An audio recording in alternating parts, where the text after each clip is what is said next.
Hey, Chuck, you think you could find a guest bag for, is it Lindsay? Yeah.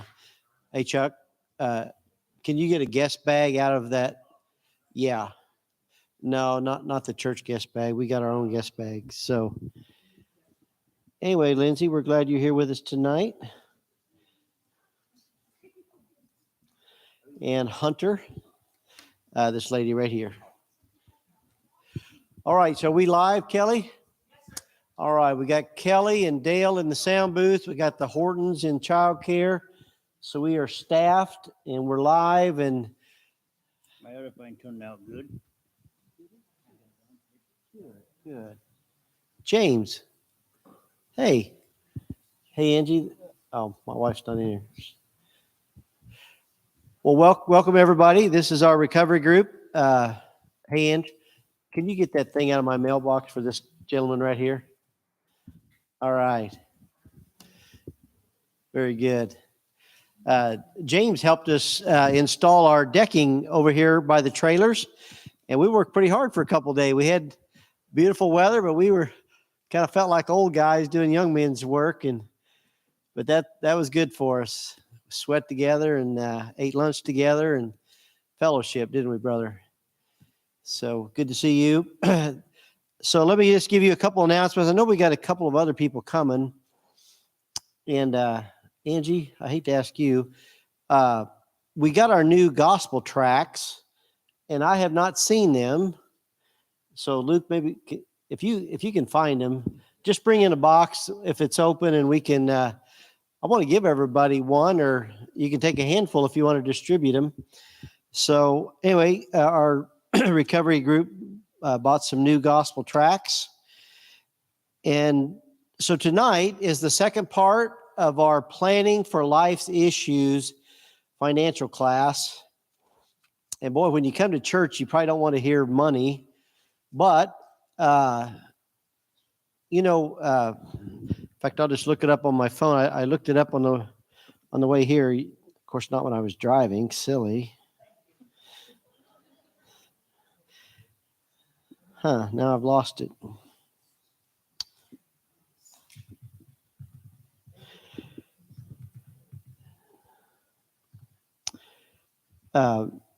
Mark 8:36. I like this verse. It says, "For what shall it profit a man if he shall gain the whole world and lose his own soul?" And so tonight, even though we're talking about money, God doesn't need your money, and we care about your soul. Amen. And so if you're not saved and you don't know Jesus Christ as your Savior, then just kind of blank out all the money talk and just know that you need to be saved. And thank you, Luke.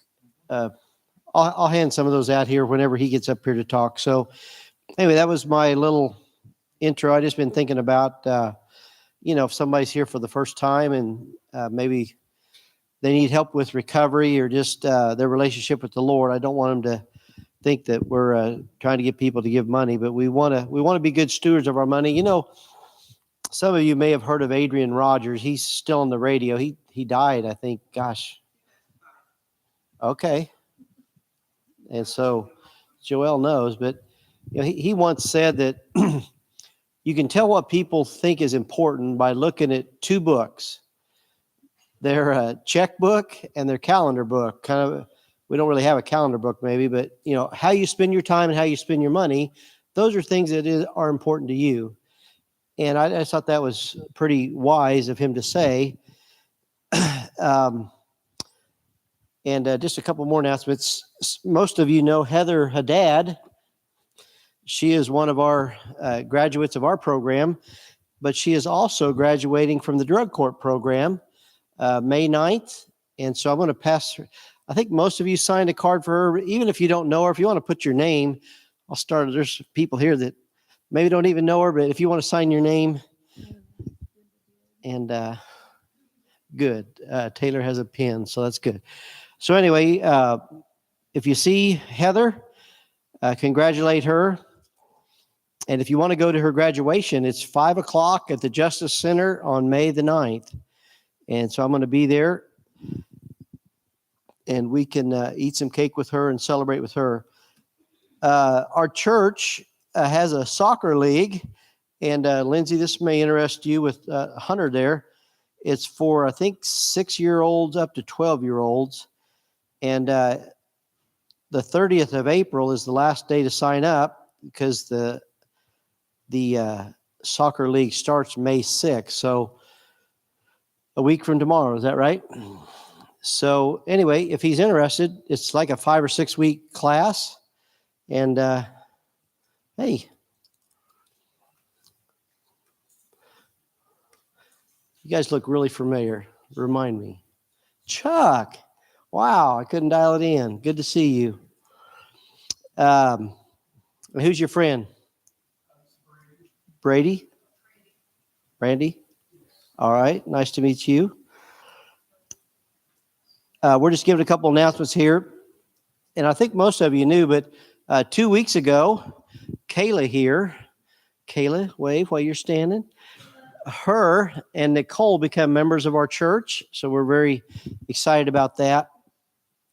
And Nicole, I think, is still up in the city. She went to do some pet sitting for her friend.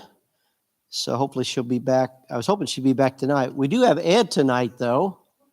He hasn't been here for a little bit. So good to see you, Ed. And okay, so here's an announcement for anybody who thinks they're going to be here next week. Carla, Connor. If you want, Franny cannot do snacks next Friday night. So Angie and I are just asking people to bring something that you think you like that maybe others people might like. So we're going to have kind of a potluck snacks, whatever that looks like, next Friday night. Everybody listening? Rinkers?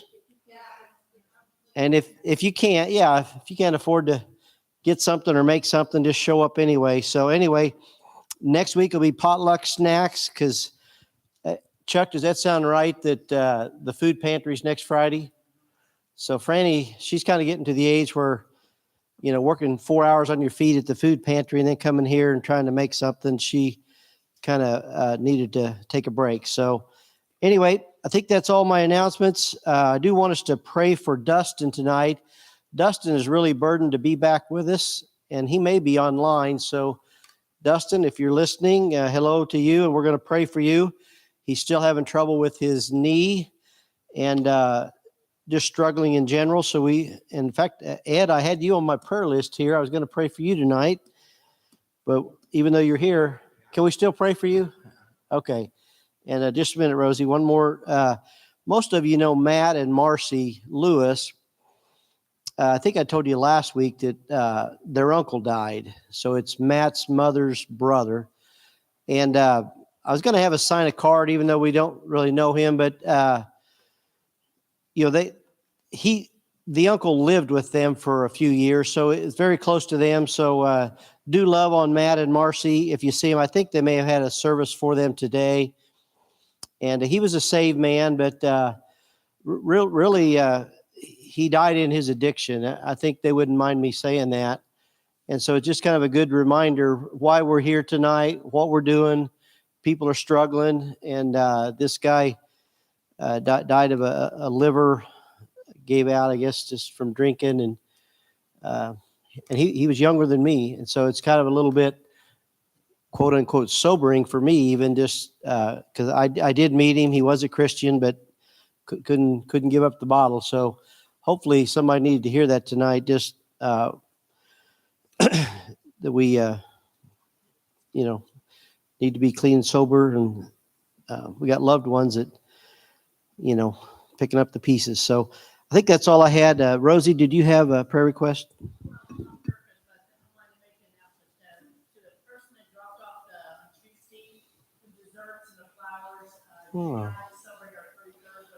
Oh, let's give her a hand. 33 years. Wow. Congratulations. That's very sweet. Good. So she's back to work? Okay. All right. All right. Well, I think that's all my announcements. Dottie's surgery did go well, and thank you all that have helped take her meals. We think that may be complete at this point. It's been a couple weeks, so let's stand. We're going to say our pledge to the Bible here in a minute, and anyway, I'm glad you're here, and remain standing after we say our pledge, and we'll have a word of prayer, and then we're going to have a couple songs. Dale, do we have a couple songs queued up? We think so. All right. I pledge allegiance to the Bible. God's holy word. I will make it a lamp unto my feet, a light unto my path. I will hide his word in my heart, that I might not sin against God. Heavenly Father, we stand here as needy people. Father, we confess that we need you in our lives. We just sorry for the loss of the Lewises, and pray that they can be comforted tonight. I pray for Dustin as he's got some knee infection and just kind of isolated there. We lift up Dustin to you by name and pray for his well-being. And do thank you for bringing Ed back to us tonight. He's just a family to us, and so we thank you for him. And Lord, thank you for Rosie and Jimmy's testimony of 33 years of marriage, and pray you give them 33 more, Lord. And thank you for making Vanessa better. And so just thank you for that Casey's family that connected with our church. And Father, I do want to just commit this time to you as Luke speaks on finances and just being good stewards. And Lord, help us to consider any changes we need to make. And so just bless this time. We dedicate this meeting to you in Jesus' name. Amen. So stay standing and we'll sing a little bit.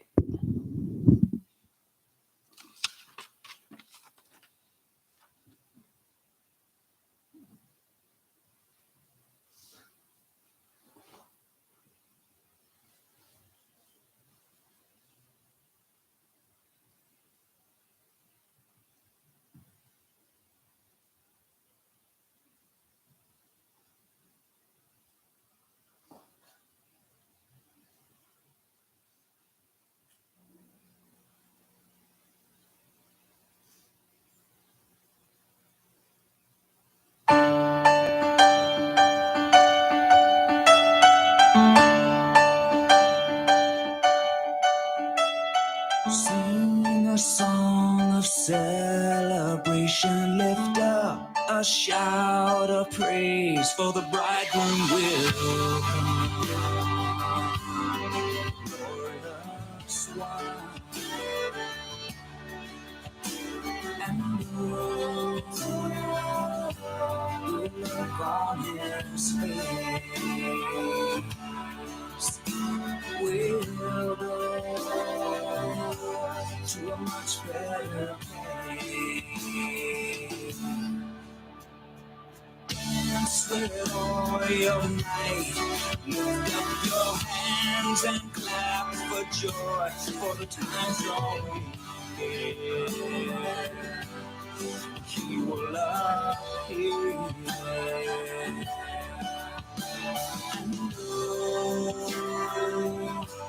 we will stand by his side.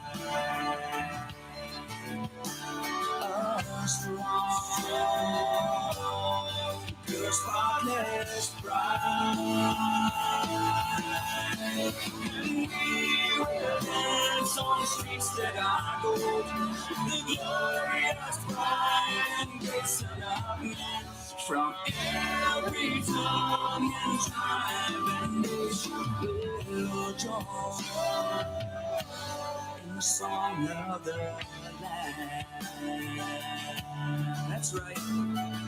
Sing all that again. Sing a song of celebration, lift up a shout of praise, for the bridegroom will come. glorious one. And who look on his face will go to a much better place. Dance with all your might, lift up your hands and clap for joy for the times you're here. You will appear. And we will stand by his side. Strong, pure, spotless bride. We will dance on streets that are gold. The glorious bride and great Son of Man. From every tongue and tribe and nation will join in the song of the land.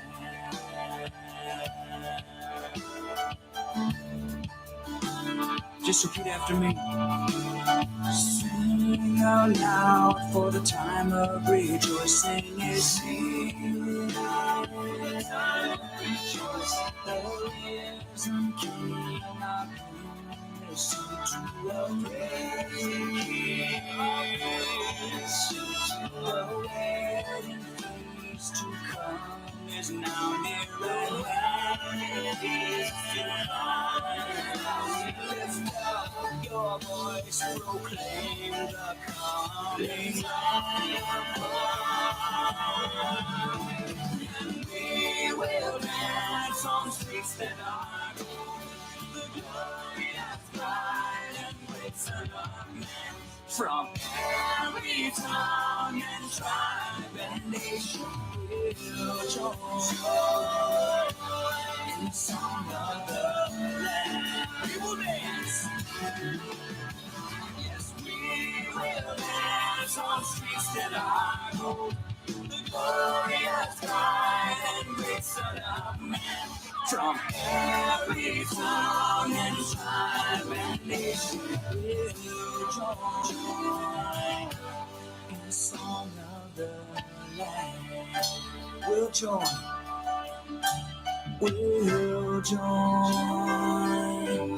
in the song of the land.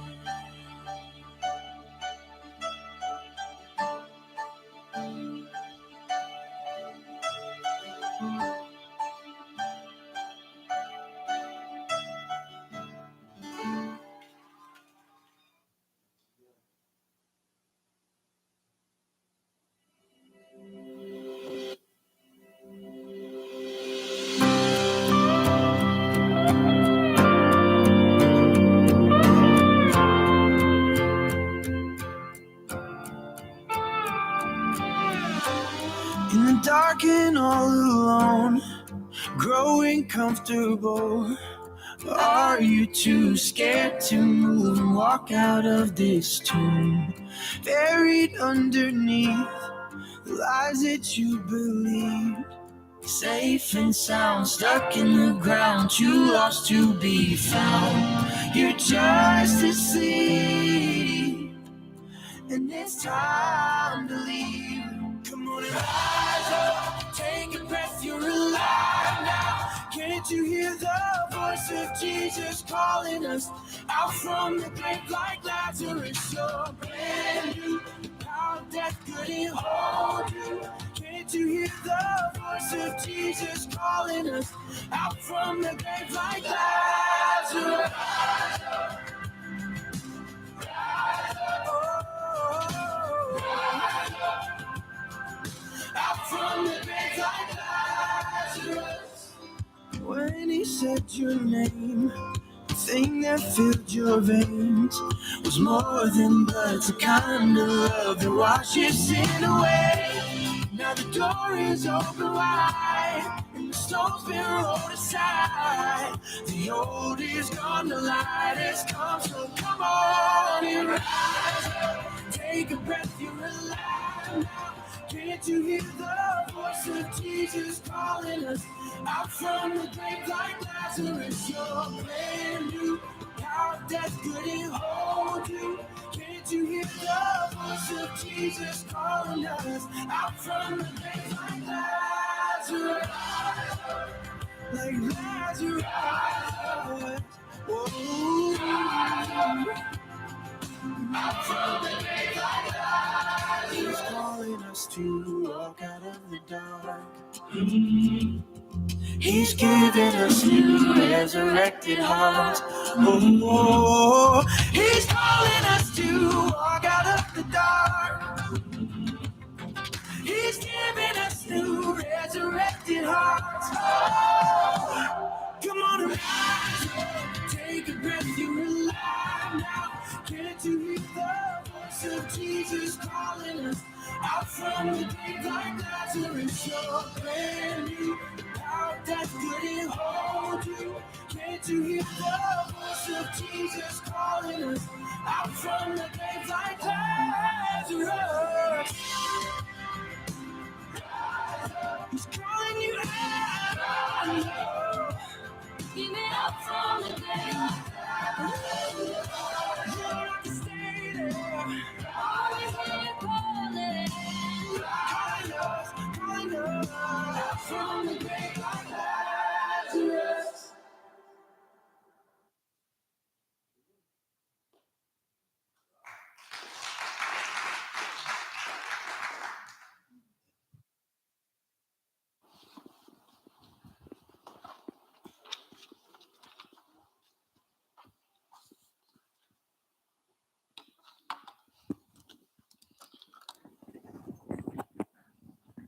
You already got me on. I can hear it. Okay, sorry for the rustling. Good evening. Thanks for coming back if you were here last time, or welcome if this is your first time. So last month, at the end of March, we started a series. It's going to be a 3-part series for March, April, and then we'll do the last one at the end of May. There it is, called Planning for Life's Issues. It's a financial, class that's designed to really help us prepare for and get ready for things that come at us financially. So most of the time when you guys are here on a Friday night, it's dealing more with addiction type things, and your money does play a role in that. But these 3 weeks are going to be specifically towards finances. And so as my dad said at the beginning, that we are a church. This is not a way for us to get your money or anything like that. I do think that tithing is important. And if you were here last month, and I gave you a sample budget, I do have a few more of those. Somebody's already asked me for them already. So I did print out some more. I can make more copies if you guys need them. But on my personal budget and on the sample budget I gave you guys, tithing was, so I list the income at the top, and then tithing was the very first line. So it is important to tithe, but that really is not, I'm not up here to try and get you to give money to Heartland. But if you are a member of Heartland, you should be giving money to Heartland as your tithe. So, but anyway, so we've been talking about 3 different things, or that we're going to cover 3 different things. If this is on, nope.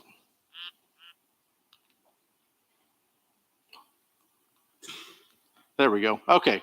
So at the end of last month, I gave you guys the slide that looks like this, with kind of 3 things to be focused on, or 3 things to remember, 3 things that kind of summarize what we talked about. So the first one was recognizing that you're a steward of your money. So we talked about what a steward is. A steward is basically a manager. That's maybe the more modern word that we would use. But a steward in the Bible was somebody who managed somebody else's, their household. So if you think about like Joseph in the Old Testament, he was a steward over Potiphar's house, if you know that story.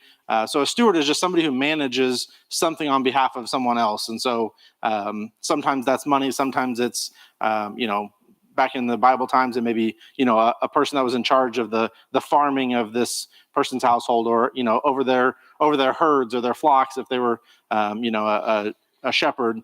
And so being a steward is just managing something that doesn't belong to us. And so we really last week focused a lot on how our finances are not our own. God has provided us, with the means to get that income through a job, or however we're getting that money through disability or unemployment or whatever it is. God has provided the funds that we have, and so we are to treat them as if they are not our own. And so it makes it a lot easier to give money that's not our own, right? Like if I just passed out $20 to all of you guys and I told you had to go give that to somebody else, it wouldn't be a big burden for you to go hand that to somebody else because it wasn't your money to start with, right? I gave it to you with the purpose of giving it to someone else. So when we look at our finances in a way that it's not our money to begin with, it belongs to God, we're just managing it for him. It makes it easier to give it. It makes it easier to, or should make it, give us a little bit more of a burden to handle it responsibly and not,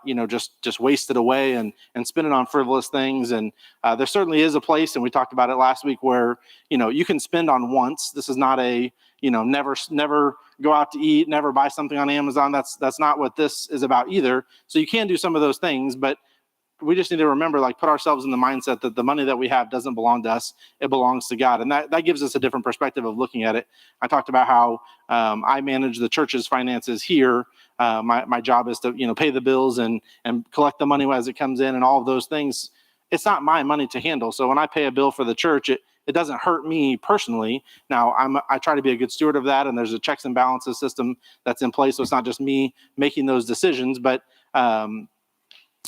as a steward of the money, it doesn't affect me where that money goes. And so if we look at our own personal situation that way, that our finances don't belong to us, they belong to God, that helps give us a different perspective. So that was the first thing we looked at. And then number 2 is to realize that most financial stress can be alleviated with a plan. And I shared with you guys just how so many people, specifically in America, but so many people just don't even have a plan for anything in their life, really, but specifically towards finances.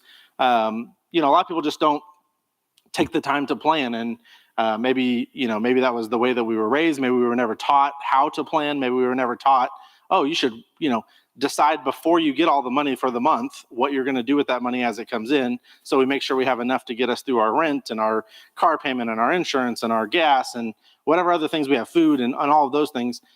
If you don't have a plan, though, it's going to be very difficult to do that, to be a good steward of that, because, you're just doing it kind of on the whim, or, well, tonight I feel like, I just want to order out, or, I'm at work and I'm kind of bored. So I'm gonna get on Amazon real fast and I'm going to order, this new thing that I don't really need. If we don't plan ahead, it's really easy to do those things. And so the stresses that we deal with when it comes to finances, a lot of times originates from the fact that we don't really have a plan with our money.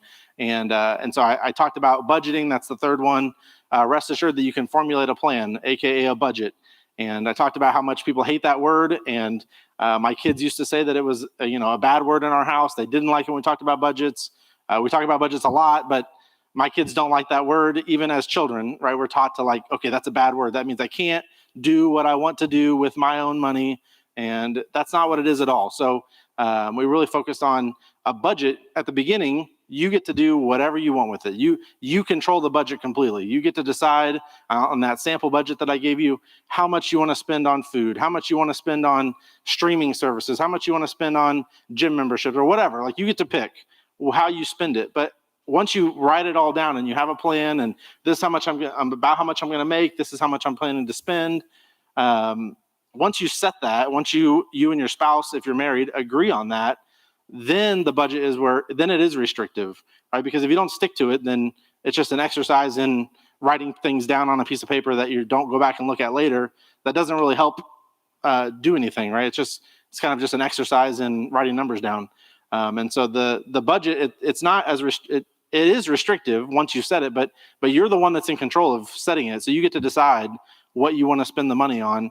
But the idea of a budget is just that you have a plan, that you do want to spend it on these specific items. And I talked about that phrase from my middle school agenda that said, if you fail to plan, you plan to fail. And that was almost 30 years ago when I was in middle school, and I still remember that phrase because it's really important that if in any area of your life, if you don't make a plan, then you're planning to fail. And so those are kind of some of the things that we talked about, just getting things in order, and we opened up a little bit and talked about just finances can be one of those areas that people feel guilt and shame and regret. Maybe you haven't been a good steward of your money over the years, and now it's like, man, you look back and you're like, oh, I wasted so much time, and so much money has passed through my hands over the course of my lifetime, and I haven't done what I should have done with it. And so there's regret, especially if you're married and maybe you don't have combined finances. You're afraid to share that with your spouse because it's like, well, that's a whole other side of me. As my dad just said, where we spend our time and where we spend our money, it shows what's important to us. And so if we have to open up to someone and tell them, this is what I've been spending my money on, it's kind of a shame thing. Like, hopefully they accept this about me because I'm showing them what's important to me based on how I've spent this money. And so there's a lot of like anxiety that goes along with it. Just the idea of making a plan that can be kind of anxiety inducing. And so we talked about all those things, and my goal with this is hopefully that we can, kind of put a stake down. We talk, like in the Bible, there's those altar moments, where like Moses goes up on the mountain and he meets with God, and God almost always has them build an altar, right? Or they cross the Jordan River and they're going in the promised land and they build this altar. And the point of that is like, this is like a foundational moment in their life that they can sometimes physically, if they're close in proximity, they can physically look back at that, but they can also like use that as a way to teach their kids, hey, there's this monument over here, and the reason we built this is because God did this amazing thing in our life, and we knew that God was with us because we were able to accomplish this thing, like crossing into the promised land, or whatever the event was in the Bible. But so they have these altar moments, and so sometimes we talk about those things in a church context, but hopefully this is kind of an altar type moment, or this series can be for you guys where maybe you haven't had a plan, or maybe you do have regret or shame and things like that when it comes to money, where this could just be like a time where, okay, finally, for maybe the first time in your life or the first time in the last decade, I'm actually going to do a budget. I'm going to stick with it for a few months at least. I'm going to see how it works. I'm going to see if I actually can save some money. I'm going to see if I can actually get ahead on my bills. I'm going to see if I can get some of those, obnoxious payday loans out of my life, or get my car payment paid off so I don't have this bill anymore, or whatever, like the things that are dragging you down. Or maybe you have goals that you're saving towards. I want to buy it. So for my wife and I told you guys last time, we're in the process or we've bought some land and we're working on saving up money to start building a house. So that's a big priority for us right now. So whatever, but maybe you're saving up for a new car, to go on a trip. Like, use this series as a time to, make a decision that I'm actually going to try to do this, at least for a few months, and see what happens. And, if you do it for 3 or 4 or 5, 6 months and nothing changes, well, maybe you should, stick with it a little bit longer, or try a little bit harder to spend time on it. But if you focus on it, you'll start to win. You'll start to see some progress in those areas. And so I was thinking about it as I was getting this ready earlier, just the idea of taxes, filing my taxes. That is like, for as much as I love doing budgeting and I love doing spreadsheets and talking about finances and listening to financial podcasts and stuff like that, I'm kind of nerdy when it comes to that stuff. But when it comes to taxes, like I just hate, it's not the paying of the tax. I mean, I don't like paying taxes either, but it's not that so much. It's just the idea of like, I have to get all these papers, and I always feel like I'm going to forget something. It's like when you go to the DMV and you get there and they're like, oh, you needed this one other thing. And it's like, now you got to go back and get it and then come back and stand in line all over again. So I always feel like that with taxes. I'm like, I'm going to forget something, or what if I file it and it's wrong, or whatever. And so I have anxiety a little bit about filing my taxes, but every year we have to file them, right, by April 15th or the 17th or whatever it was this year. So hopefully you guys already filed your taxes or got an extension if you haven't filed them. But I almost always wait till April. Like the first week of April, I'm like, okay, babe, we really got to get this done. We got to schedule an appointment with somebody, which is probably too late for that, or we need to get one of those online tax services and we need to get that done. Just take an evening and sit down and do it. And I always hate doing it.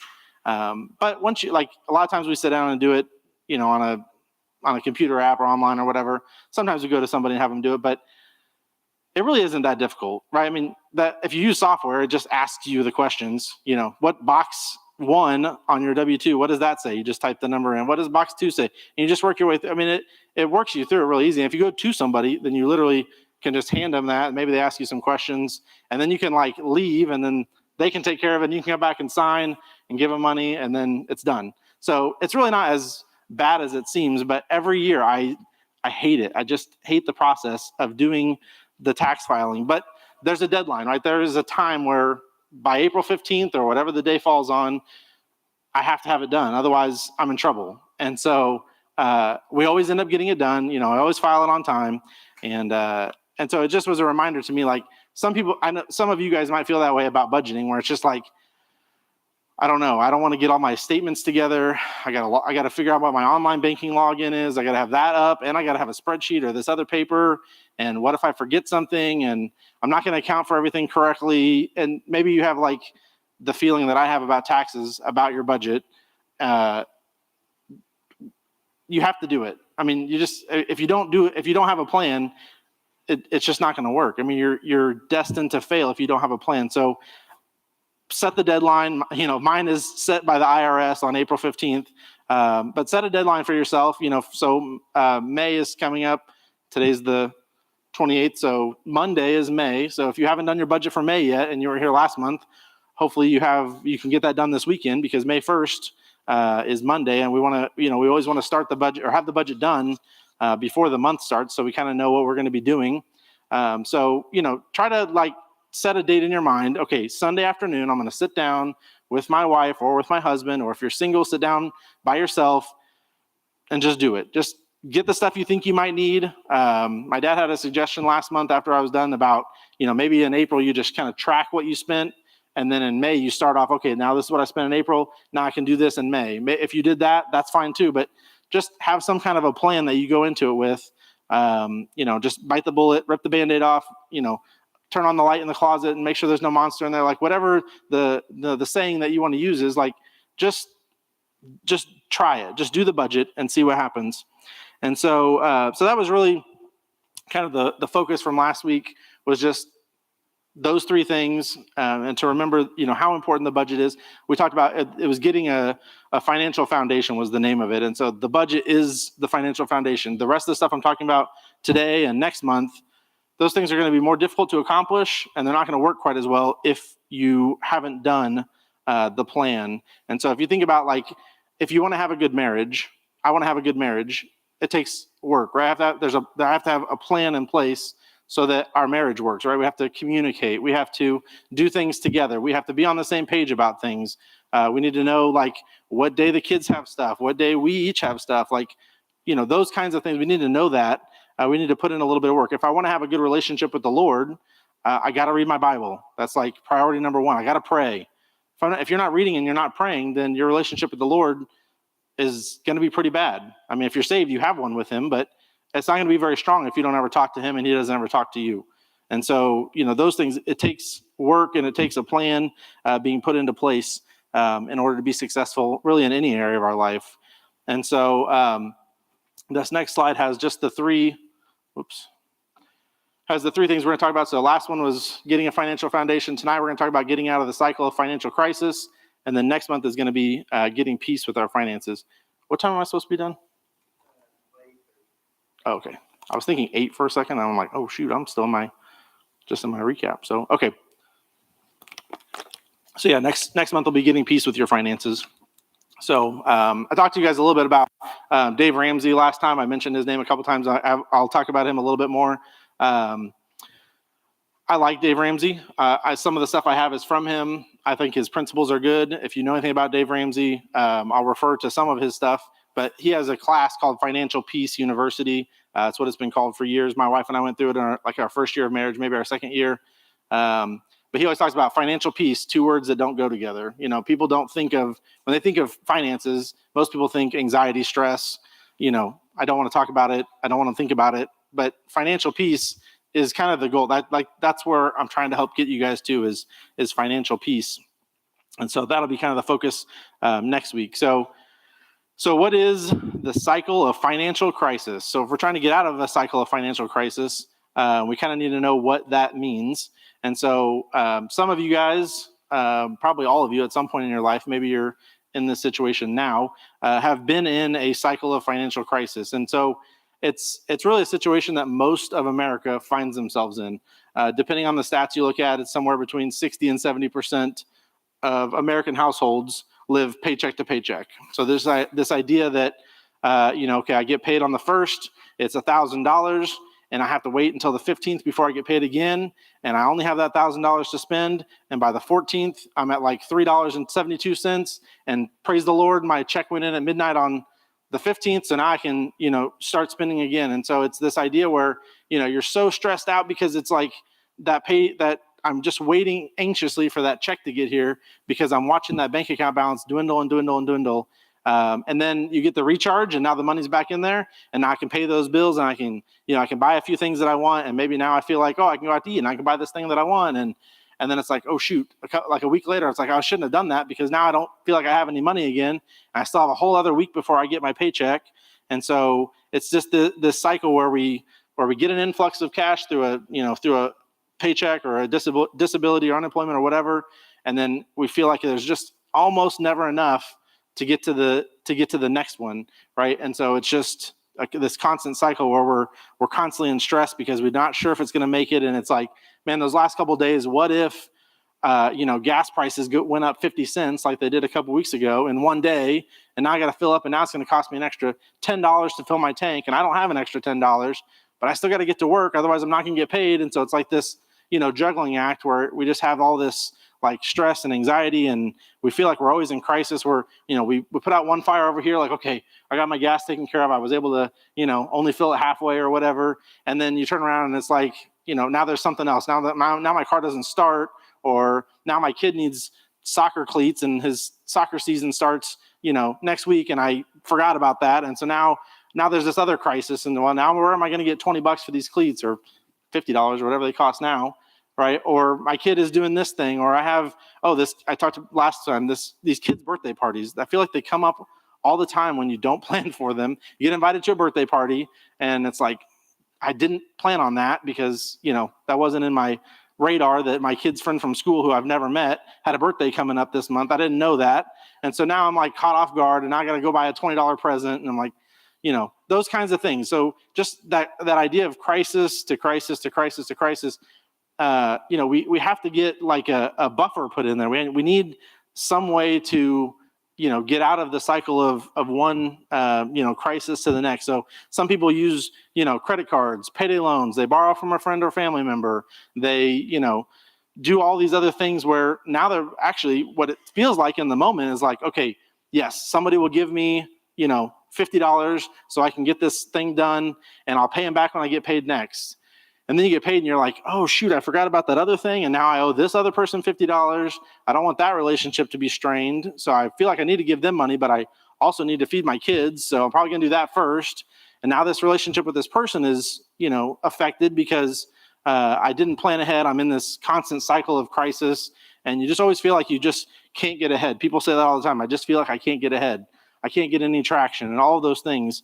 And so ultimately, it's not sustainable to live that way, even though people do live that way for decades sometimes, where we just constantly are in this cycle of over and over and over again. But really, ultimately, it's not sustainable. And that's why, the debt crisis in America, student loan debt, car loan debt, credit card debt, mortgage debt, whatever the debt is, we have this lifestyle in America where it's just, if you can't afford it now, just borrow for it. And then you can afford it magically, and it's like, oh, well, you have to make those payments later. And we were just on the way here. One of our neighbors had a Rent-A-Center truck out front, and it had like a big TV on the side of it. So I said something I just said something like, oh, it looks like they're renting a TV. And my son was like, renting a TV? And I was like, yeah, people rent TVs because they don't have the $500 or whatever to go buy a TV, and they feel like they have to have it now. So it's like this convenient option. You can rent this TV, and it's $50 a week or whatever the amount is, and you end up paying for the TV like 10 times over, by the time you actually own it, or maybe you have to give it back at the end of it. So there's a whole like sector of American economy that is set up and is designed to like help you by offering you all these other options other than just I'm just going to wait. Give me like a month or two. I'm going to work an extra job, or I'm going to work overtime at my job that I have.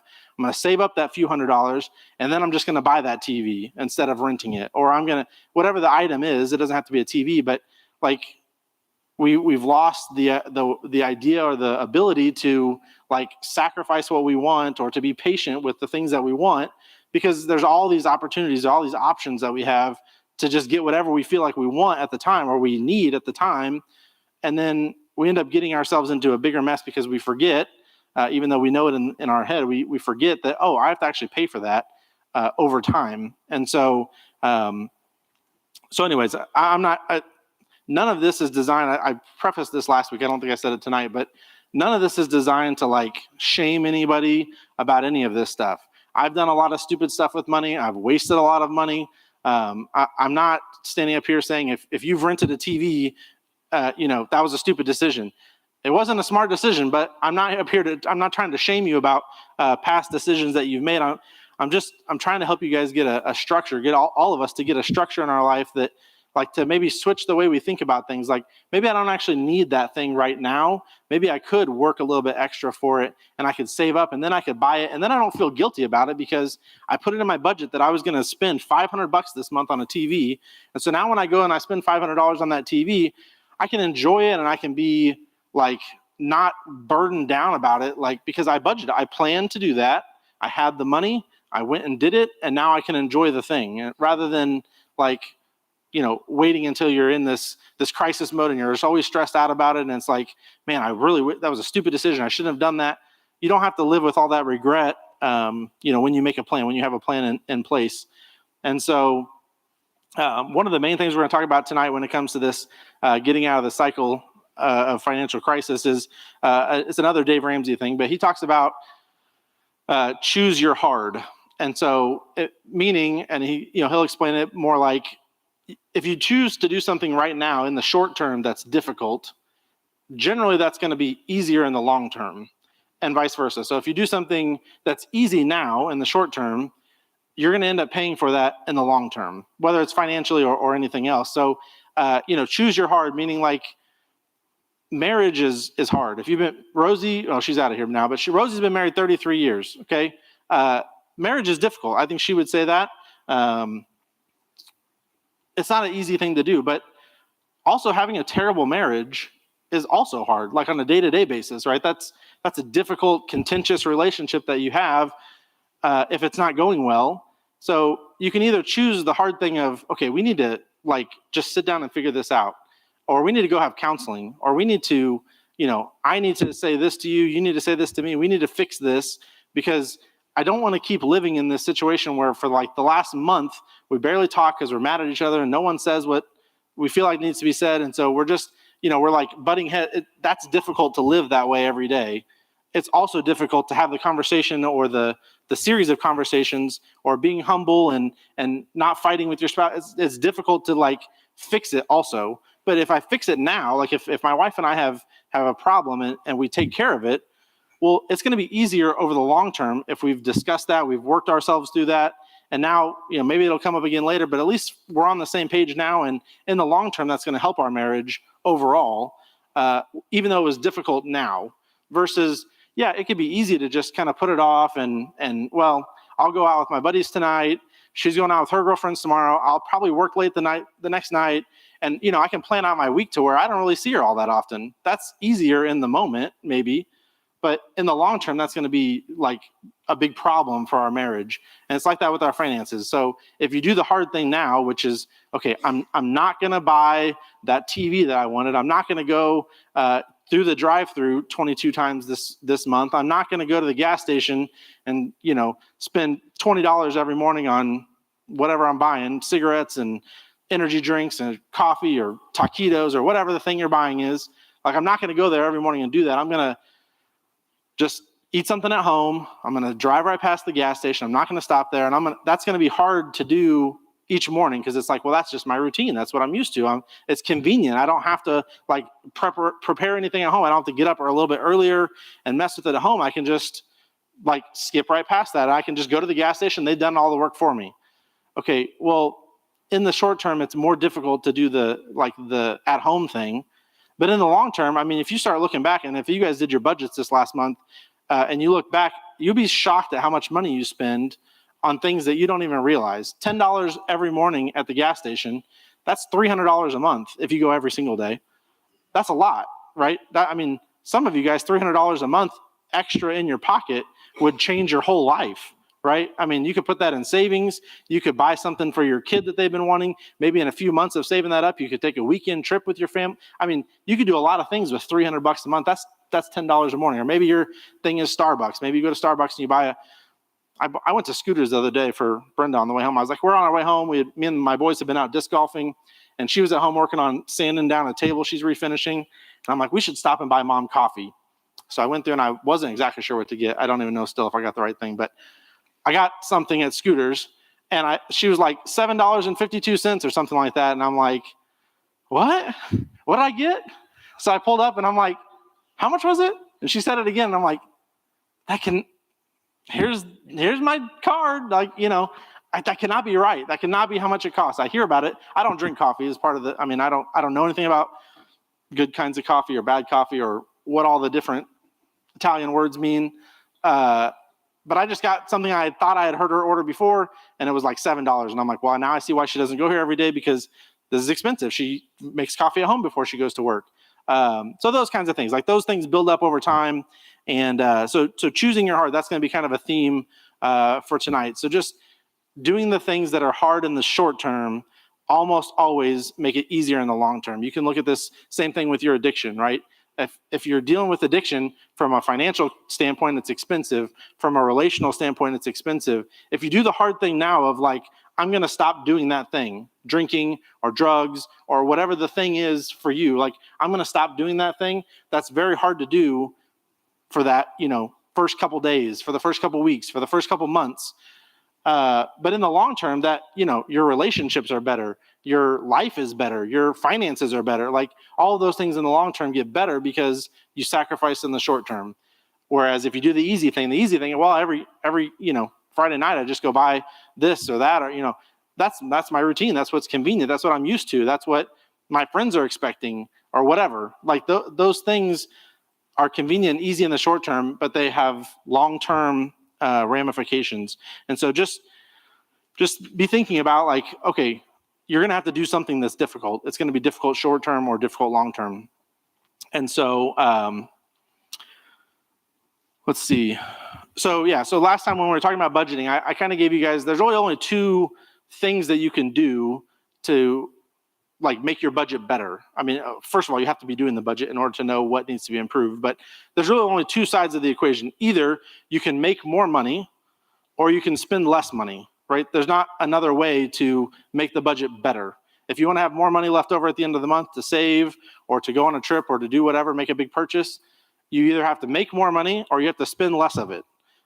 Or ideally, if you're in a situation where you're in this cycle of financial crisis and you really need to like get out of that, and if you are in that situation where you're paycheck to paycheck, I can just tell you, it was probably it was before we moved back here, so it's probably like 12 to 14 years ago. My wife and I got a tax return of like $3,000, and at the time, that's almost whatever the amount was, it was almost exactly what we made in a month.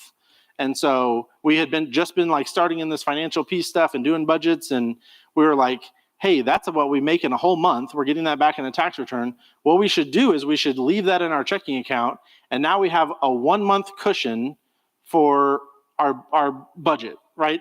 Because I don't know what my paycheck here at the church, I know what it's going to be because I'm on salary, but if you work an hourly job or you work overtime or, like my wife's a nurse, so some days she gets sent home early, some days she's there all day, like, her hours fluctuate. So I don't know exactly at the beginning of the month to the penny how much I'm going to make that month.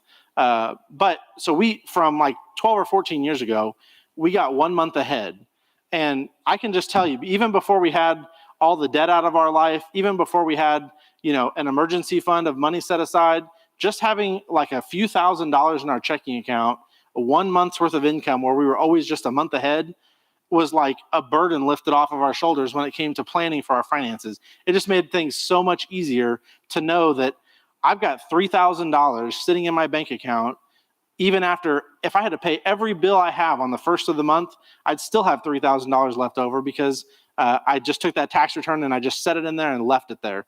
And we've operated that way literally every single month since then, where we're a month ahead on our budget. And it makes things so much easier when you have a little bit of a buffer between you and something crazy. Now, $3,000, I mean, that is a lot of money, but in the scope of things, that's really not a lot of money, right? I mean, that could get eaten up pretty fast. You get a transmission goes out in your car, that's a couple $1,000, right? Or, at least, over 1,000. And so, it is a lot of money, but we're not going to like retire on that. It's not a huge insurmountable amount of money, but it just gave us that buffer, that cushion between, I don't have to worry about a bill coming out of my account that I wasn't expecting. Now I'm overdrawn. Now I got all these fees and stuff. Like, it just made things so much easier to have that little bit of a cushion.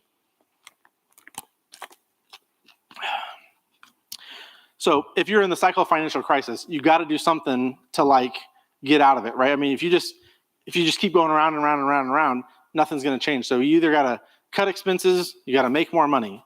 I would suggest both if you're in the cycle. Like, do both of those things for a couple months. I told you guys last time also, I do Uber Eats on the side. It's just, I mean, I like it because I like to drive. If you don't have a car, obviously it'll make it difficult. And there's some physical things, you're constantly running up and down stairs and all that. But do something to get a little bit of extra income, even just for a couple of months.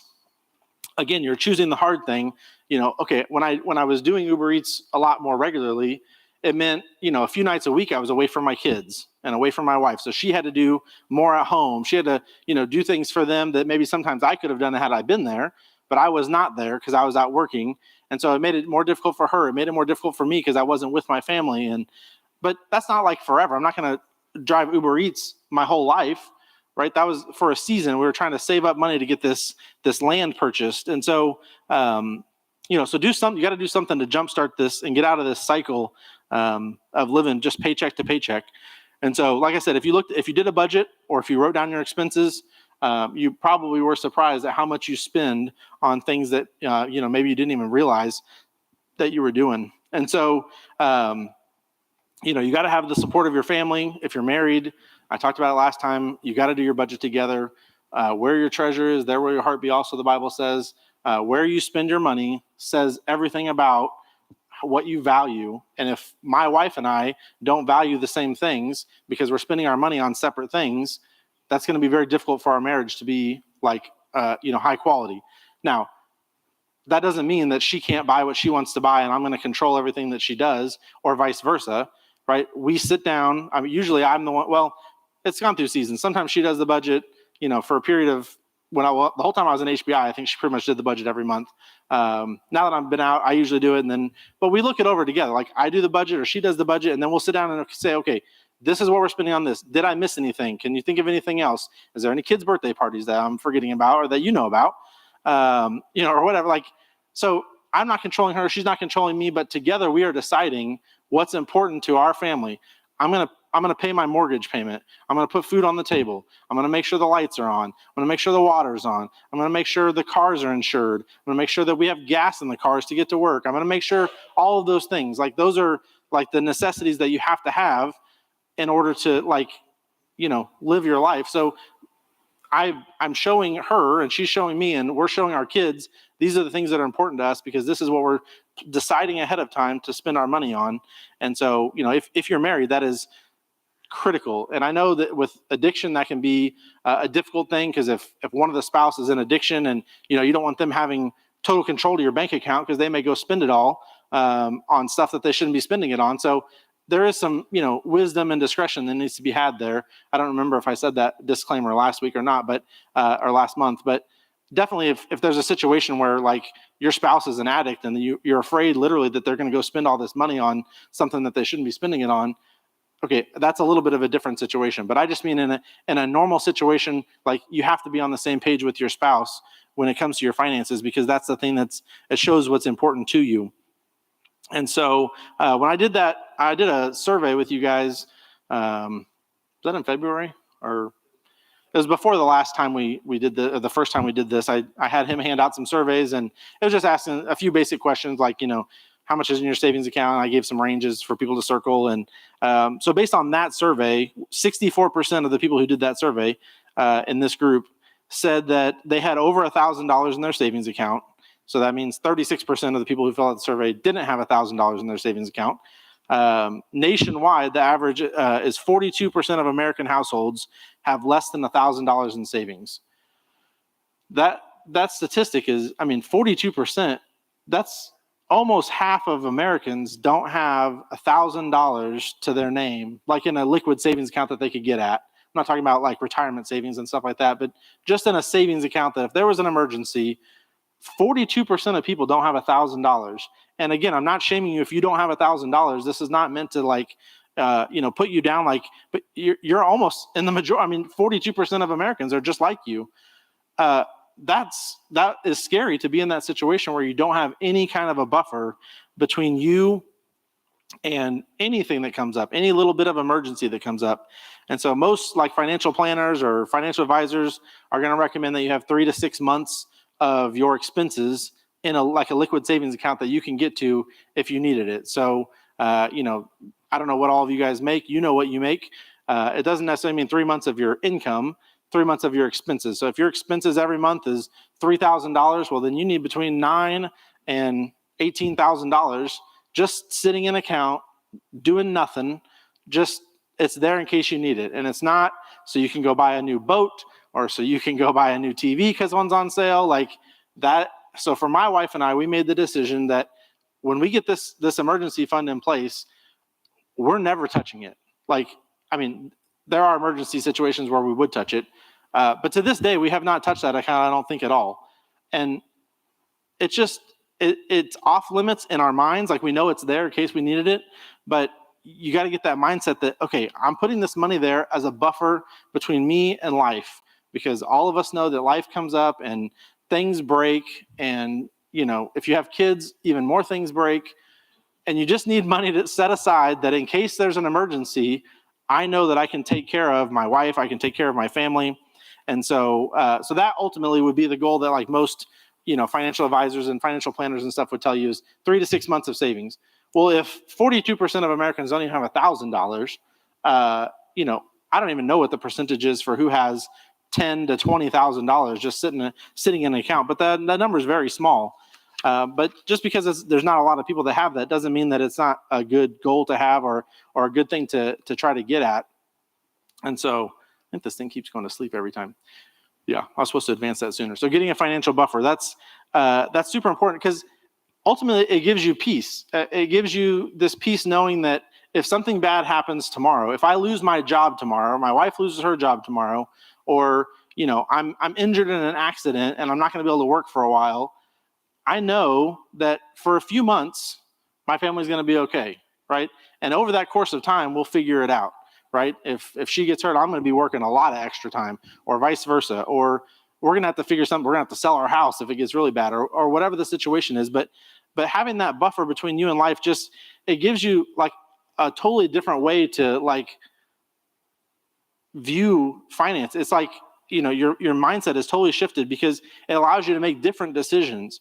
If you guys have ever like gone on a job interview when you didn't have a job and you like really, really needed that job because money was tight and this was like your last chance, you come off to that person who's interviewing you as desperate. Like they know you really need it.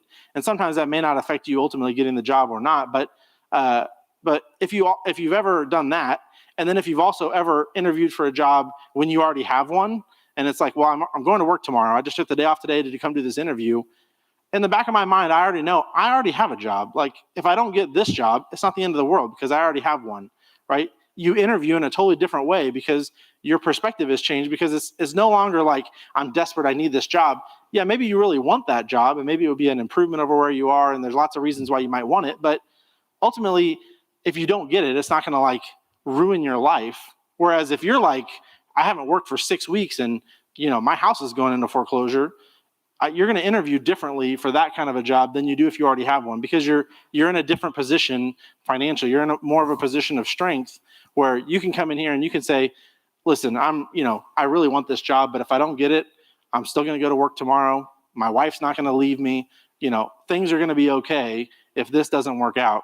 And so it's the same way with having that financial buffer. It just gives you a different like kind of peace that it's like, okay, if I lose my job, I'm not going to lose my house, at least not for, a few months, right? Because I have a little bit of time to get a job lined up. So this happened to us, and during COVID, or at the beginning of COVID, I had been telling my employer.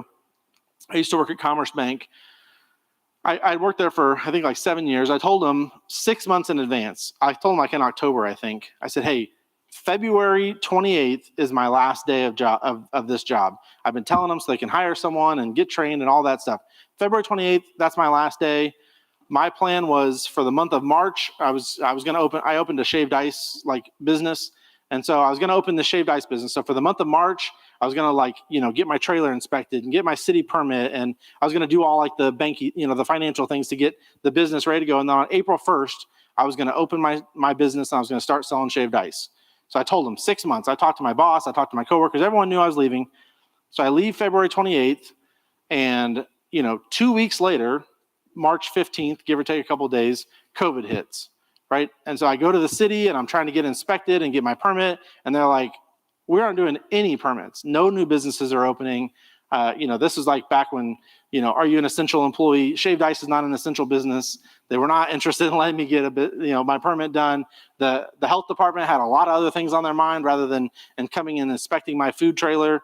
So they were like, no, you can't open it. And I'm like, well, how long do I have to wait? And they're like, we don't know. Just a while until things, calm down. At that time, at the beginning, you guys remember, no, we didn't know what was going to happen. We thought, this is the apocalypse. Everyone's, going crazy. So we didn't know what was going to happen. So, I'm like, I quit my job of 7 years. I've been telling them for 6 months I'm leaving. I'm not going to go back now. I don't even know if I could get my job back if I wanted it. So I'm like, well, now what are we going to do? I can't open my business for who knows how long. By that time, this church job for me had come open, but I wasn't starting until June 1st. That was my start date for here. So this is in March. So I'm like, I got like 3 months to get through this. So that's when I started driving Uber Eats originally. I had a buddy that was doing it like in the evenings or on the weekends. And so he told me about it. So I started doing that. But I was irritated a lot that I couldn't get this business started. I had this plan that I've been working on for like 6 months. And I was just like frustrated that I could not get my business started when I wanted to start it and not knowing when it was going to happen. But I don't think we even had a light. I mean, I played a lot of disc golf during those like 3 months. I was out disc golfing 2 or 3 times a week at least. I was not concerned about the financial aspect of not being able to open my business. I wanted to open it. I was actively working with the city to try and make it happen. I think it ended up, was it like June 10th or 15th or June 20 something? I don't even remember when it was. It was sometime in June I was finally able to open it. But I was frustrated and irritated and all those things, but I was not, and we were not, stressed out about the money part of it. It was an annoyance that I wish would not have happened, but it did not drastically change our life. From a financial perspective. And so it just made that situation a lot easier. That was not something I could have planned for. I planned for a lot of things with that. I did a lot of work to get things off the ground, but who's going to see like a worldwide pandemic happening? There's things that you can't always foresee, but I just had a lot of peace. We had a lot of peace. Our financial, picture did not suffer drastically from that. So we just, we cut expenses and we lived on her income. She tried to work a little more. I was working more, and we figured it out. There's a couple of verses. This is a church, so I do want to give you guys some Bible verses. This is not, some of this is my opinion, but not all of it. The Bible says in Proverbs 13:22, that a good man leaveth an inheritance to his children's children. Hopefully you guys know Proverbs is a book of wisdom. And so, there's a lot of wise sayings in there. But Proverbs 21:20 says that there is treasure to be desired and oil in the dwelling of the wise, but a foolish man spendeth it up. And then I already talked a little bit about Joseph, but the story of Joseph, if you guys know the story of Joseph, basically his brother sold him into slavery, and he was every place that God put him, being sold into slavery, he's working for this guy, and he gets promoted to like being the head steward of his house, running his whole house, this guy named Potiphar. Well, then his wife comes in, and Joseph gets accused of trying to sleep with this guy's wife, and he was innocent of it, but that was the accusation. So then he gets put in jail. Well, then the jailer puts him in charge of all the prisoners. Like, this guy is a good steward. I can trust him. So now he's like running the prison for, as a prisoner. And so then he's in there with a couple guys that had been Pharaoh's butler and his baker. And anyways, one of them gets out. He interprets a dream for him. One of them gets out and he says, I'm going to tell Pharaoh about you. He forgets. And then, years later, Pharaoh has a dream and the guy's like, oh, I know somebody. I used to know a guy in prison that can interpret dreams. Let me, go get him and maybe he can tell you what your dream means. So he comes and he tells Pharaoh what his dream means. And Pharaoh's like, awesome. You're now the second in command of all of Egypt, right? So it was Pharaoh, then it was Joseph, right? So he goes from being sold into slavery as a teenager, a young adult, all the way to being second in command in Egypt, which was like one of the big, powerful nations of the time. And but the whole time he's doing that, the reason he gets put in charge for interpreting that dream was he was telling Pharaoh the dream was, because God had told him what the dream meant, is, hey, there's going to be 7 years where things are going to be awesome. Crops are going to be like ridiculous. You're going to have so much extra. You're going to have 7 years of that, followed immediately by 7 years of nothing. Famine. There's going to be no crops. And if you don't start setting aside a lot of this that you're having come in over these next 7 years, you're not going to have anything to survive for the following 7 years.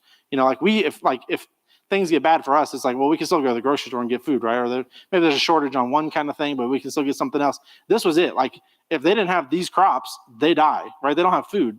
And so that was the wisdom that God revealed to Joseph. Like, hey, you need to start saving up because you're going to have 7 really good years followed by 7 terrible years. And if you don't save for these 7 years that things are good, people are going to die. Like, lots of people are going to die in the following 7 years. And so, Joseph's building these warehouses to store all this stuff in. And when that 7 years hits, it wasn't just Egypt that was affected. It was, the whole surrounding area. And so that's how, God ultimately brings his brothers back to him. They're trying to buy food because their crops didn't come in, and things are really bad for a lot of people. And so Pharaoh is able to reconcile with his brothers, bring them in, and God uses that time in the nation of Egypt to grow the nation of Israel. The nation of Israel started with these 12 boys and their children. And so God used that and put them in a position in Egypt where they kind of had the pick of where they wanted to live and all the good stuff, because Joseph had this high position. And so, God ultimately used that to start the nation of Israel. And so just the principle of saving when you have the opportunity to save, so that later on when things are not good, when you don't have opportunity to save, because we all know there's seasons in life, right? Like right now, maybe you have a really good paying job. Maybe they're like, we are so short staffed, you can have as much overtime as you want. Some of you guys might have jobs like that where it's like, you can work 100 hours a week if you want to. We'll pay you whatever. Just please, we have no one to work.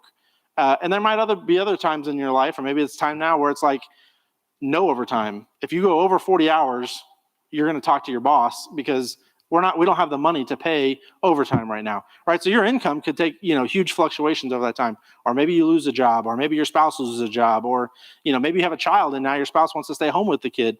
Like, things happen. And so when you have opportunity, like for us, both of us work, we can save money now. So we don't know what tomorrow holds, right? We don't know what the future holds. And so there's biblical wisdom in setting aside money. Now, this is not to stockpile and be greedy and like, I want to have a bigger bank account than all of you got. That's not what the mindset is. Not like, I want to have it so I can have it because I'm greedy and I want more of it.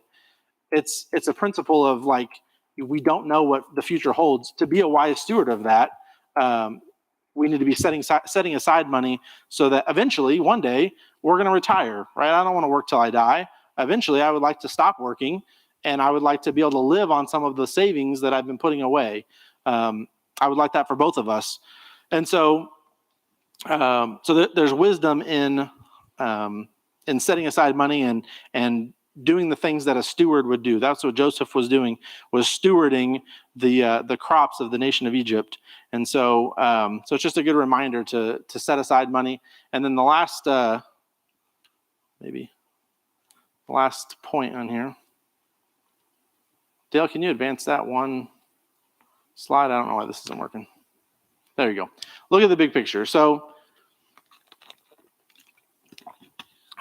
like any area of your life, when you're like super busy or you're in this crisis cycle, you know, you just like, sometimes you just put your head down and I'll just plow through. I'll work harder. I'll do more. I'll cut this. I'll do whatever I can. My head's down and I'm just working. That's great. You should do that when you're in those seasons, but sometimes it's good to like take a step back and like look at the whole thing. Like if this wasn't, you know, if I sit down with one of you and I look at your budget, it's going to be a lot easier for me to say, do you really need to spend that on this? You know, it's not my budget that I'm cutting. It's your budget that I'm cutting.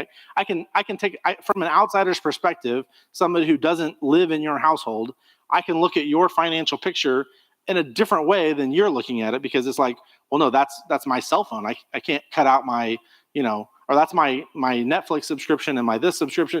I can't cut those out.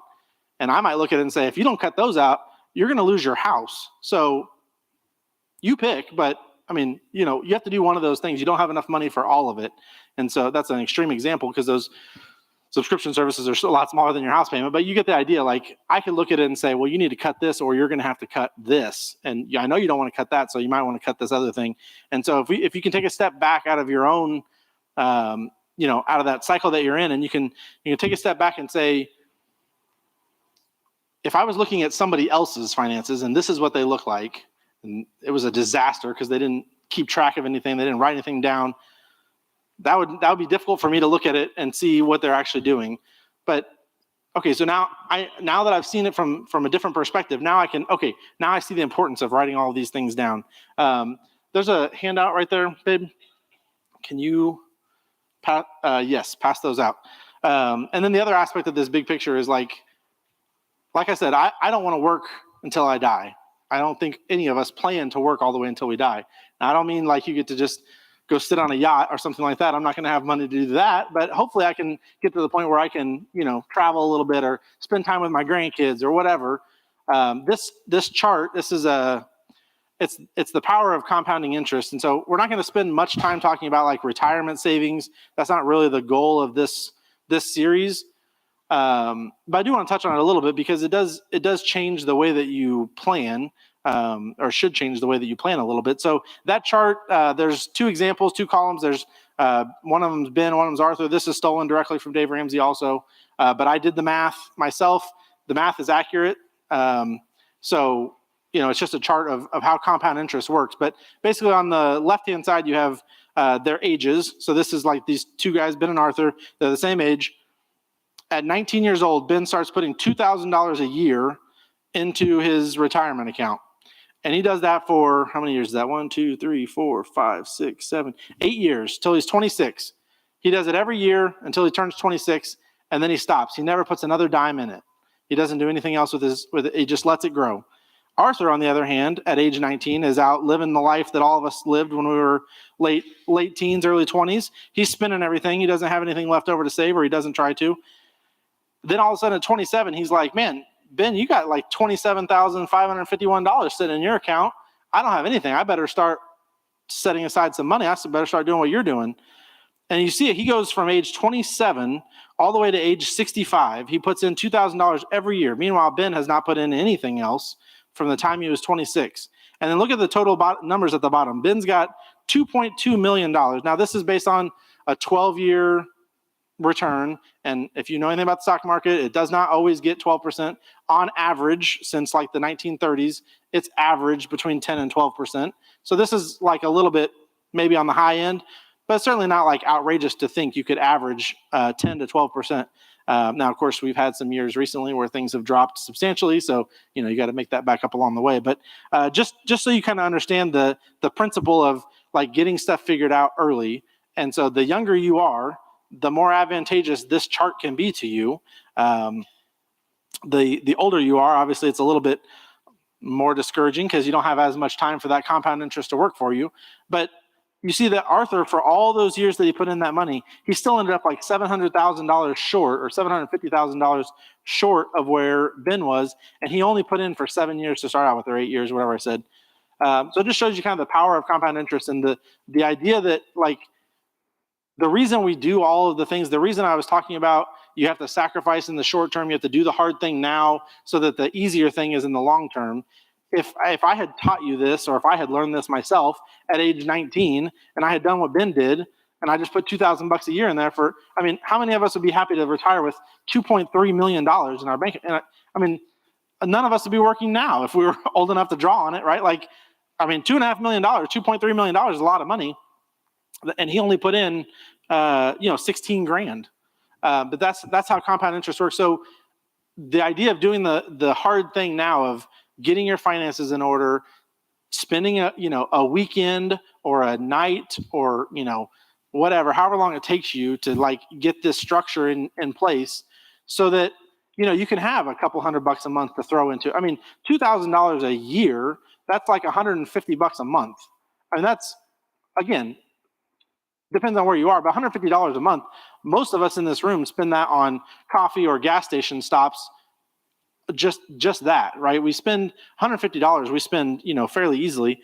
That's all he put aside is $150 a month for 6 or 7 or 8 years, and you end up with $2.5 million. So we need to get the structure in place so that when we get to the point where we can start kind of the long-term, outlook can be so much better. When I worked at the bank, I cannot tell you the sad stories of 75-year-old women who their husbands had died and they were getting like $700 a month in Social Security. They were in Section 8 housing and they didn't have, 2 nickels at the end of the month. And it was just like, what a terrible way to spend your 70s and 80s alone with no money and, wondering how they're going to pay for their groceries. And it was just, I saw it, every single day, every day at the bank, I saw that kind of stuff. And it's discouraging because it's like, man, if somebody could have got a hold of them 20 years before that and just said, just put some money away, just do something. I know not all of us can do $150 a month. Can you do $25 a month? Can you do $50 a month? Can you put anything aside? The power of compound interest over time makes a huge difference. And so, just getting things set now, choosing to do the hard things now so that you're not 75 years old and, counting on the government check to come in and not even being able to go. They'd come in and I don't have money to go see my grandkids. They never come see me. And I'm just I almost want to cry with these people that I feel terrible that you're in this situation. If they just could have caught the vision, they could have stepped back when they were in their working years and see the big picture for what it is. And again, I'm not trying to say that we need to have $2.5 million in our bank accounts or in our retirement accounts, but wouldn't it be, can you imagine the peace that you would have if you got to be 59 or 60 or 70 years old and you just worked because you liked working, you liked what you did, or you went and volunteered, you're like Franny volunteering over at the food pantry because you can, you don't have to worry about, is my bill going to get paid? I got money to live on. And so hopefully this, let's see if this works. Oops, there we go. 3 takeaways from tonight. Hopefully hopefully it was encouraging and not discouraging. But I just want to leave you guys with 3 things. The first thing is choose your hard. Something's going to be hard. It's always hard to do something in the short term to have long-term ease, or it's going to be, easy now and you're going to pay for it later. And so just choose your hard. If your choice is, I just want to spend everything I have. I like going out to eat. I like stopping at the gas station every morning. If that's your choice, great. Do it by choice. I'm not here to say that that's wrong, but just know that that's what you're choosing. And then later on in life, you're going to have to deal with the consequences of choosing the convenient, easy thing, right? So just know that you're choosing your heart. You do get to pick. I do get to pick if I want to have a good relationship with my wife. That's a choice that each of us make every day, right? That whether or not we're going to, fight that day, whether or not we're going to have, communication that day or not. So choose your hard. Number 2, decrease expenses and increase income to create a buffer. I'm not advocating that any of you guys work 80 hours a week for the rest of your life, but maybe you work 80 hours a week for the next 6 months and you get that car payment out of your life, or you get that debt paid off, or you pay back your grandma who loaned you $1,000 10 years ago, and it's been a problem in your relationship ever since. Or maybe you pay off that credit card that you feel like you always got to have it because you never have enough money at the end of the month. You just want to get that out of your life and get this buffer in place. Do it for a short period of time. Choose the hard thing now to have the easy thing in the long term. And then the third thing was just step back and take a look at the big picture. We don't do it as often as we should, but at least a couple times a year. Like last year for her birthday weekend, we just went to an Airbnb in Springfield, just her and I. We spent like 3 days, I think. And we just kind of hung out at this house, and we did a couple things in the Springfield area. We went to the Bass Pro store and stuff like that. But that was kind of like a planning or like a vision weekend for us. And so we talked about, okay, this land that we want to buy. At that time, we hadn't bought the land, but we're like, how much do we want to spend? How much can we afford on this? What's our plan for the house? How are we going to do all of these things? Like, what's the next year of our life look like? We had that kind of a planning meeting in September of last year. So we don't have to have that meeting every week. Like, we had it last year. We're both on the same page. We agreed that we would do this certain thing for a year, and then we'll reevaluate this September. So this September, around her birthday, we'll go away somewhere, or maybe we'll just have an evening at home by ourselves, and we'll kind of, okay, did we hit the target we were aiming for? What is this looking like? Do we need to make changes here? Do we want to do it again for another year? Like, what do we want to do? And so just having those meetings of perspective and stepping back and getting the big picture on your life and thinking about, okay, I'm 38. 20 years from now, I'm going to be 58. Hopefully I'm going to be close to retiring at that time. If, how much are we going to have enough where I can do that? Do I need to work till I'm 68? Or, am I going to work till I die? Like, how are we going to do this? What is that going to look like? And then we can kind of back our way into that. Do we want to help our kids go to college? Yes, we want to help our kids go to college. Okay, well, how much is it going to cost? And how much do we need to save for that? Are we going to be able to save all of it? Probably not. Who knows what college is going to look like 10 years from now when my kids get there. But we can kind of like plan to put money aside for that. And so, and by the way, if you do that with your spouse, if you sit down and you do talk about your finances like this, and you're vulnerable about what you want out of the next couple of years of your marriage and out of your life, and what you would like to see with your kids, and what the plans are, it does create a better marriage. So, you may be talking about finances, but you're really talking about life, and you're talking about, hey, I want to do this thing with you. I want to work on this for the next year of our marriage, or I want to do these things. And so, that gives us peace in our marriage that, like, okay, we're going the same direction. Or, okay, you don't like that one. Well, okay, well, what about if we did this instead? And I don't know about you guys. In my marriage, I'm like the schemer, always have an idea or a plan, or what if we did this instead?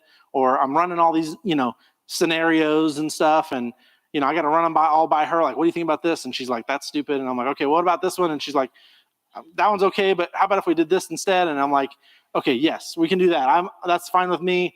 We'll compromise, and we'll move forward with that.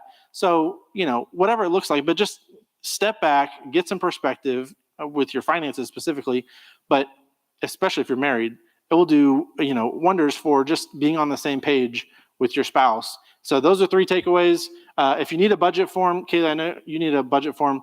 Or if you already did the budget from last month and now you need another one because you didn't make a photocopy, I have some extras. You can come up and grab 1 or 2 or 10 or whatever. I think I have 10, so don't grab all 10. But you can come up and grab those. I feel like I've been talking really fast the last couple minutes to get it all in, but it's 8:30 and we're done. So, yeah.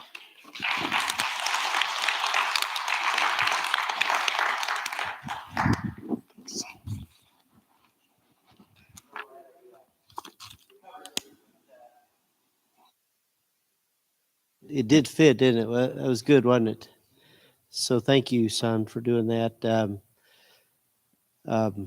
One announcement I failed to make earlier, that's kind of off the subject, but a friend of ours in Freeman, they need some, if someone would watch their child from like 3 in the afternoon till 11, they're wanting to pay somebody. So if you know of anybody in that category that could watch a child from 3 to 11 at night, that's probably a big ask, but I think it's every day. Yeah, they're evidently got a job that they needed childcare. And I said, well, I don't know of anybody, but I'll ask. So I think it's 1 or 2 or 3 in that age. Yeah, yeah. There's a way to increase your income from 3 to 11. But yeah, I got their number if you want that. The other thing, so we're going to Mazzio's. We've got pizza ordered. We got some Cinnabolis ordered. We pay for the pizza. We pay for the pop. But if you want to get a salad, you pay for that. And if you want to leave a tip, give it. My wife usually collects it. We give them like one big tip. So give her $1 or $2 if you can. And so we're going to pray and we're going to go to Mazzio's. One of the things, Luke, you really hit on, choose your heart. I thought that was a good, I think you've said that to me before, but it really, you had it in print and you said it several times. That is hard for addicts because we want instant gratification. And the Bible actually calls that moderation. And it says in Philippians 4:5 to let your moderation be known unto all men. The Lord is at hand. And I think all of us kind of sense that the Lord is at hand. His return is near. And it's saying that, the world needs to see us being moderate, not being excessive and given to appetites that are unhealthy. So anyway, I just thought that was a good verse to conclude tonight. Let's pray, and then we'll meet at Mazzio's. Lord in heaven, we bow our heads and hearts. We thank you for what we've heard tonight from Luke and just his relationship with you and relationship with Brenda and their family and the things you've brought him through with finances. And Lord, it's a big part of all of our lives and livelihoods. And so, Lord, some of us are sitting here thinking maybe, Lord, make a way where there doesn't seem to be a way. And, it may sound funny to people here, but on my job, I fix equipment that I don't really know how it works. And I even pray over the equipment I'm trying to work on. So maybe God just needs to do something supernatural in your life. And I'm not saying this money will fall out of heaven, but, if we're faithful in that which is least, he is, will be faithful in much also. And God blessed just the little bit that we can do. And so I don't want to just make this so mechanical tonight that we put $2,000 a year somewhere and magically it's $2 million. But you choose. You choose between you and the Lord, even though it's money and finances and tangible things. There's a supernatural side to this as well. And so, Lord, we just come to you in prayer. We ask you to be Lord of all. Either you're Lord of all or you're not Lord at all. And so, Lord, bless this group. Thanks for the new folks that come tonight. I pray your blessing on their lives. And thank you for the food we're going to have at Mazzio's. We just ask your blessing on it in Jesus' name. Amen. You are dismissed, and we'll try to be there at least by 9. I think they had the pizza.